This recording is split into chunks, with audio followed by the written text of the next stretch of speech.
जलेंद्र Kumar Sharma, assistant professor in economics, government arts college Dausa. आज का हमारा जो विषय है वो भारत एक विकासशील अर्थव्यवस्था के रूप में की विशेषताओं का हम अध्ययन करेंगे कि भारतीय अर्थव्यवस्था एक अल्पविकसित अर्थव्यवस्था न होकर एक विकासशील अर्थव्यवस्था है। इसको हम सिद्ध करने का प्रयास करेंगे। स्वतंत्रता प्राप्ति के बाद भारत में 1951 से नियोजित विकास का मार्ग अपनाया गया है, जिस पर 2005 तक लगातार हम आगे बढ़ते गए हैं। 12 पंचवर्षीय योजनाएं पूरी हो चुकी है। योजना अवधि के लगभग 65 वर्ष बीत चुके हैं। इसीलिए आजकल भारत को ब्राज़ील और चीन के साथ उदीयमान अर्थव्यवस्था की श्रेणी में शामिल किया गया है।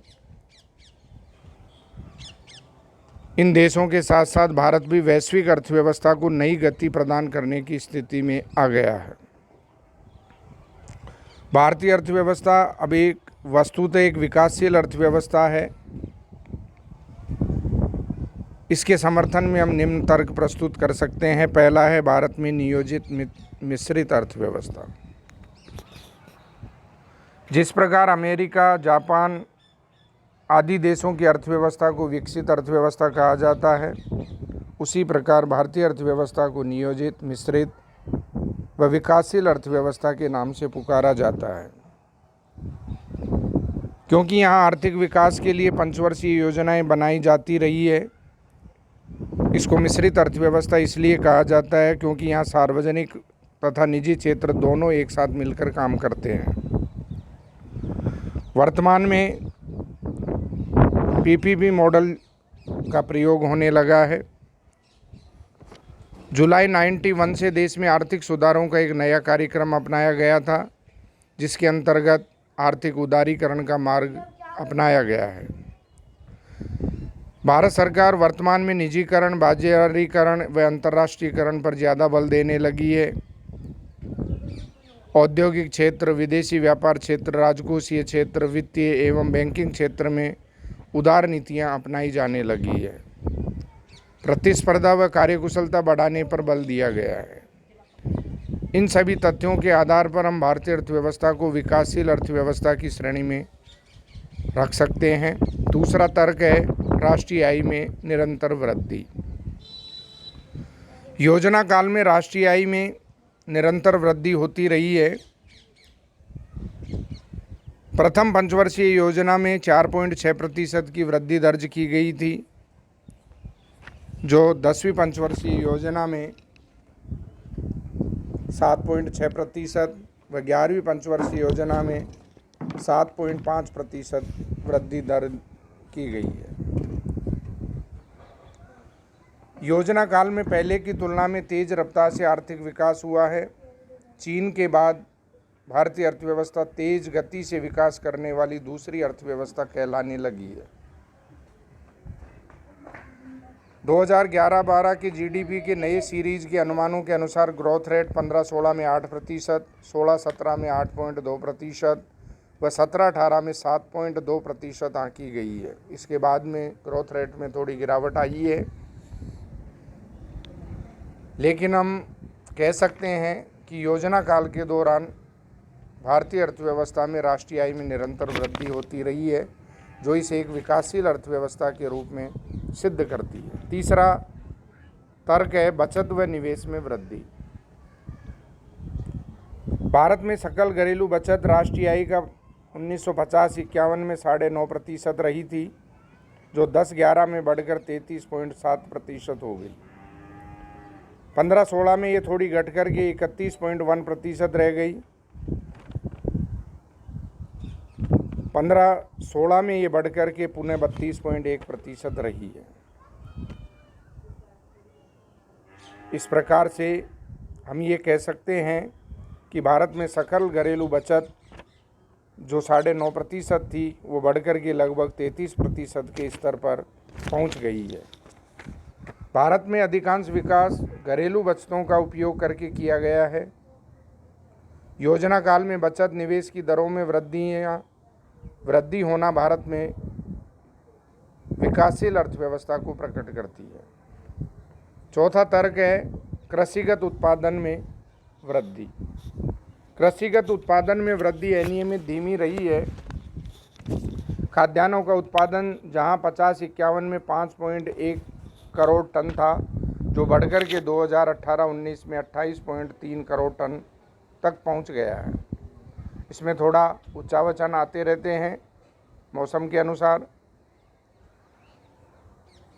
भारत में योजना काल में खाद्यान्नों का उत्पादन काफ़ी बड़ा है।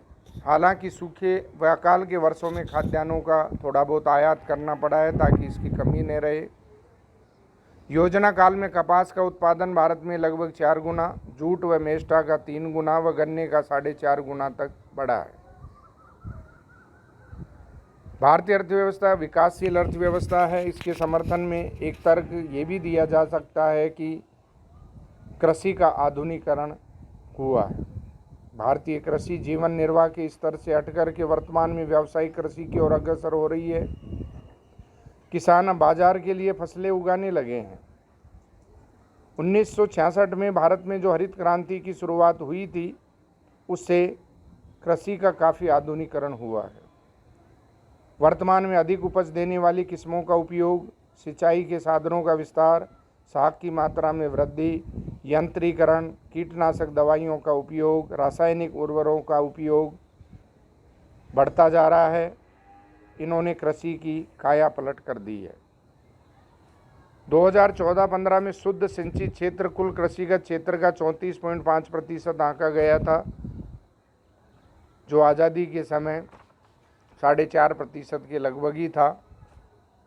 प्रति हेक्टेयर उत्पादन में वृद्धि हुई है और भविष्य में कृषिगत उत्पादन में वृद्धि करने के प्रयास चल रहे हैं। देश द्वितीय हरित क्रांति के दौर में प्रवेश करने का प्रयास कर रहा है।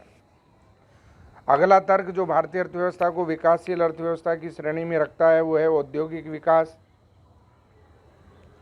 स्वतंत्रता प्राप्ति के बाद योजना काल के दौरान भारत में औद्योगिक विकास तीव्र गति से हुआ है।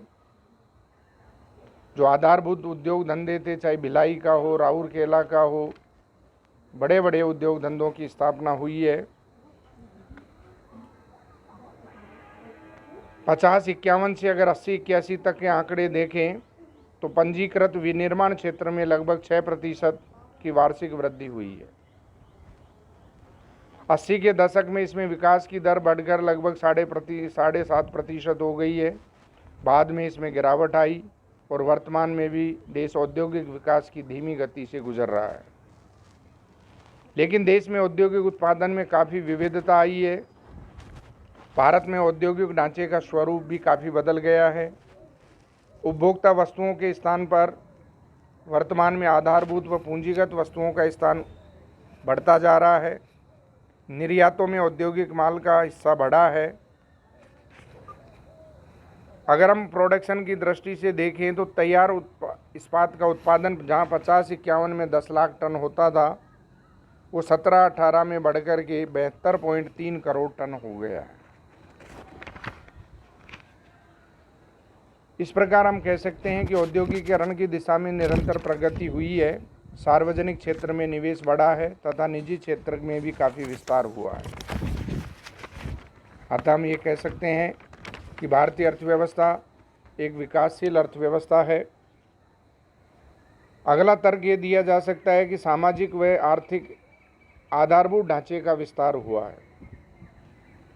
सामाजिक आधार ढांचे शिक्षा, चिकित्सा, स्वास्थ्य आदि आते हैं, जबकि आर्थिक ढांचे में विद्युत, परिवहन, बैंकिंग आदि आते हैं। योजना काल में साक्षरता की दर काफ़ी बढ़ी है। ये 2011 में 73% रही है, जो पहले से अधिक होते हुए भी अन्य देशों की तुलना में काफ़ी नीची है।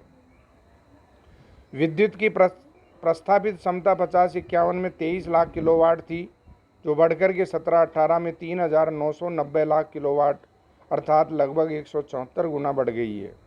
गाँवों में विद्युतीकरण, पंप सेटों के विस्तार, रेल व सड़कों के विस्तार से कृषि उद्योगों को काफ़ी लाभ पहुंचा है। अतः हम ये कह सकते हैं कि योजना काल के दौरान भारत में आधारभूत ढांचे का काफ़ी तीव्र गति से विस्तार हुआ है, जो भारतीय अर्थव्यवस्था को विकासशील अर्थव्यवस्था की श्रेणी में रखने के लिए पर्याप्त है। अंतिम तर्क हम ये दे सकते हैं कि भारत में निर्धनता दूर करने के अनेक कार्यक्रम संचालित हुए हैं, जिससे निर्धनता के अनुपात में तीव्र गति से गिरावट आई है। 50-51 में जहां 55% लोग गरीबी रेखा से जीवन यापन करते थे, वो 2014 में घट कर के लगभग 21.9% के स्तर पर आ गए हैं। यद्यपि वर्तमान में गरीबी का स्तर अन्य देशों की तुलना में काफ़ी ऊंचा बना हुआ है, लेकिन योजना काल में भारत 55% से गरीबी को घटाकर 22% के स्तर पर लाने में सफल हुआ है। गरीबी के स्तर को आगामी वर्षों में और भी काफ़ी घटाना होगा। इस प्रकार भारतीय अर्थव्यवस्था ने विकास, आधुनिकीकरण, आत्मनिर्भरता, सामाजिक न्याय की दिशा में अनेक कदम बढ़ाए हैं। इसलिए भारतीय अर्थव्यवस्था विकासशील देशों में भी सबसे अधिक विकासशील अर्थव्यवस्था माने जाने लगी है। 26 मई 2014 को भारतीय जनता पार्टी के नेतृत्व में नई सरकार के गठन और 2019 में पुनः भारतीय जनता पार्टी के नेतृत्व में गठित नई सरकार से विकास की दृष्टि के संबंध में देश में नई आशा का संचार हुआ है। जुलाई 91 में आर्थिक सुधारों के फलस्वरूप विदेशी विनिमय कोष $1 अरब थे, वो बढ़कर के 5 जुलाई 2019 के अंत में लगभग $430 अरब के स्तर पर आ गए हैं। इस प्रकार से हम ये कह सकते हैं कि अर्थव्यवस्था के सभी क्षेत्रों में निरंतर प्रगति हुई है। भारत निरंतर प्रगति की ओर अग्रसर हो रहा है। इसीलिए भारतीय अर्थव्यवस्था विकासशील देशों में भी सबसे अधिक विकासशील या विकसित अर्थव्यवस्था मानी जाने लगी है। इसमें कोई अतिशयोक्ति नहीं है। भारतीय अर्थव्यवस्था वर्तमान में $5 ट्रिलियन की ओर अग्रसर हो रही है, क्योंकि सरकार के अनुसार 2024-25 तक भारतीय अर्थव्यवस्था जो वर्तमान में $3 ट्रिलियन के स्तर पर विद्यमान है, को बढ़ा करके $5 ट्रिलियन के स्तर तक ले जाना है, ताकि भारतीय अर्थव्यवस्था विश्व की तीसरी सबसे बड़ी अर्थव्यवस्था बन सके। इस दिशा में सरकार निरंतर प्रयासरत है, प्रयास कर रही है, लेकिन विकास के साथ साथ भारत में आमदनी और आय के वितरण की असमानता भी बढ़ रही है। इसलिए केवल $5 ट्रिलियन की भारतीय अर्थव्यवस्था का लक्ष्य प्राप्त करना ही पर्याप्त नहीं माना जा सकता। इस विषय पर विशेषज्ञों को और गहन चिंतन की आवश्यकता है, ताकि लोगों का जीवन स्तर ऊंचा उठ सके, आय और धन की जो असमानताएं हैं उनको दूर किया जा सके, विकास का लाभ ऊपर से नीचे तक सभी को समान रूप से प्राप्त हो सके, ऐसा प्रयास होना चाहिए।